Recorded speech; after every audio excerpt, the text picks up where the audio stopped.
Meron ba kayong mingming or isang cat or pusa sa bahay ninyo? Alam nyo ba?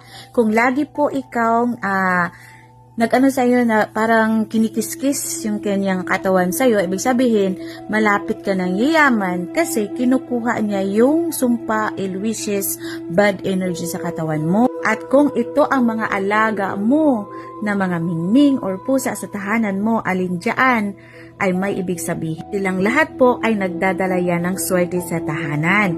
Nag-aalis ng mga malas kung sino mang papasok at sino mang nakatira sa bahay mo. Napakaganda talaga yung katulad na alaga kong mingming. And alam mo ba, bigla magbago ang buhay mo kung may alaga kang pusa. Especially ito po good catch ito. Bantayan niyo po kung saan po na malagi lang ang mingming, kung saan po siya laging natutulog. Doon kayo maglagay ng mga pampaswerte or inyong kaha kasi yun ang swerte sa tahanan. Yun ang nagdadala flow ng good chi or good energy or good money bukas sa kalangitan. Kasi sila po, kung saan sila laging nagtutulog, bantayan nyo ang mga spot na yun kasi yun talaga andun yung swerte. Doon kayo magtawag ng clients, doon ilagay yung pampaswerte, doon kayo mag-win, doon yung ihang ang inyong mga wallet, daming pera ang papasok sa iyo.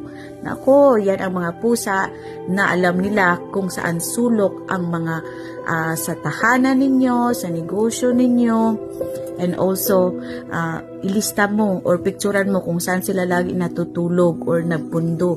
Yung parang doon sila nag-peacefully tawag dito, nakaupo.